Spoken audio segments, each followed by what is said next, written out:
নমস্কার, মিঠুর পাকশালায় সবাইকে স্বাগত জানাই। আজ আমি আপনাদেরকে 4টা ভিন্ন স্বাদের হাতে মাখা নিরামিষ ভর্তা করে দেখাবো। আর এই ভর্তা 4টি একটু ভিন্ন স্বাদের হওয়ার কারণও হচ্ছে এটা সেদ্ধ করার পদ্ধতিটা। না টেনে পুরো ভিডিওটা দেখার অনুরোধ রইল, তাহলেই বুঝতে পারবেন এই ভর্তা 4টি আমি কিভাবে করেছি। প্রথমেই দেখিয়ে দেই আমি কি দিয়ে ভর্তাগুলো করেছি। এখানে আমি সিম সিদ্ধ করে নিয়েছি, আলু সিদ্ধ নিয়েছি, বেগুন ভাজি নিয়েছি, আর নিয়েছি তেলে ভাজা শুকনো মরিচ, আর 2টা মরিচ নিয়েছি যেটা আমি আগুনে পুড়িয়ে নিয়েছি। চুলায় একটা হাঁড়ি বসিয়ে দিয়ে তাতে আমি 1 কাপ চাল দিয়েছি আর 2 কাপ জল দিয়েছি, সাথে দিয়ে দিলাম 3টা আলু। যখন জল ফুটতে শুরু করবে তখন এর মধ্যে দিয়ে দেব আমি ছিম, আর ছিমগুলো বোটার অংশটা কেটে আমি আঁশ ছাড়িয়ে নিয়েছি। এবার আমি একটু জল ফেলে না দিয়ে পুরো জলটাই শুকিয়ে নেব। দেখুন ভাতও হয়ে গেছে আর ছিম আলুও কিন্তু সিদ্ধ হয়ে গেছে।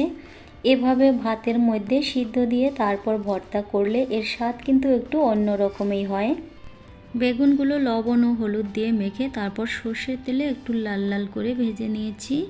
আর শুকনো মরিচ 2টা আমি একটা কাঠিতে গেঁথে এভাবে চুলার আগুনে পুড়িয়ে নিয়েছি। এতে মরিচ থেকে কিন্তু খুব সুন্দর একটা ফ্লেভার আসে, আর ভর্তা মাখালে তার স্বাদ একটু অন্যরকমই হয়ে থাকে।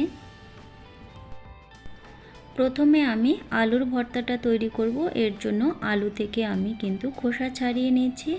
এবার হাত দিয়ে ভালো করে ম্যাশ করে নেব।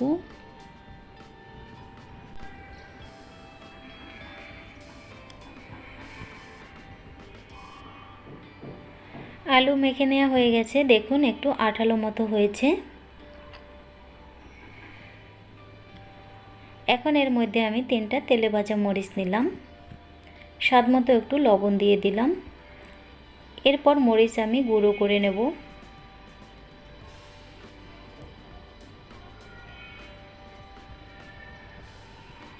দেড় চা চামচ সর্ষের তেল দিয়ে দিলাম।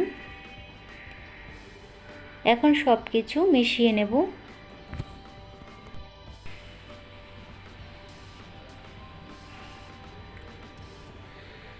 আলু ভালো করে মেখে নিয়েছি। এখন এর থেকে আমি অর্ধেকটা নিলাম, বাকি অর্ধেকটা আমি এরকমই রাখবো। দিয়ে দিলাম কিছু ধনেপাতা কুচি। এরপর ভালো করে মেখে নেব। তাহলেই তৈরি হয়ে যাবে 2 রকমের ঝাল ঝাল আলুর নিরামিষ ভর্তা।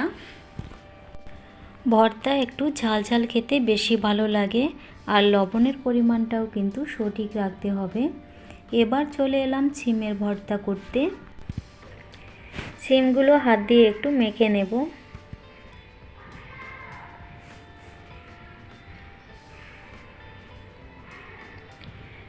মাখানো হয়ে গেছে।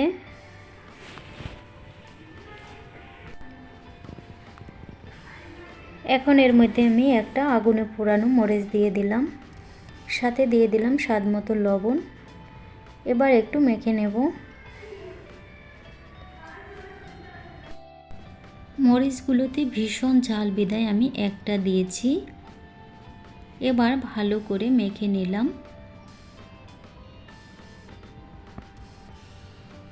এখন এর মধ্যে আমি একটু ধনেপাতা কুচি দিয়ে দিলাম, আর দিয়ে দিলাম সামান্য পরিমাণে একটু সর্ষের তেল। এবার আমি ভালো করে মেখে নেব। আর ছিমের যে বিচিগুলো আছে এভাবে হাত দিয়ে একটু চেপে চেপে ভেঙে দেব। ছিমের ভর্তাও কিন্তু হয়ে গেছে।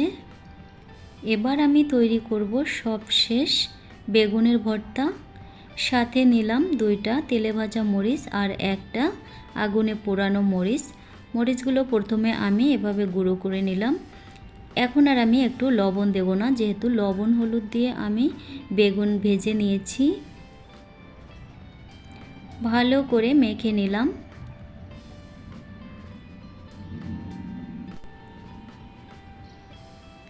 এবার এর মধ্যে আমি ধনেপাতা কুচি দিয়ে দিলাম। এতে আর সর্ষের তেল দেব না, যেহেতু আমি সর্ষের তেল দিয়ে ভেজে নিয়েছি।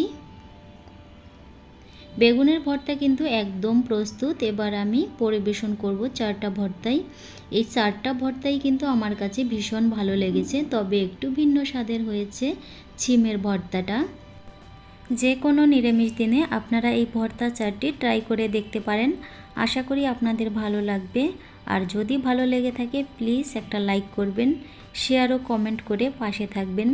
চ্যানেলটি সাবস্ক্রাইব করা না থাকলে সাবস্ক্রাইব করার অনুরোধ রইল। পাশে থাকা বেল বাটনটি প্রেস করে অল করে রাখবেন যাতে পরবর্তী ভিডিও নোটিফিকেশন পেয়ে যান।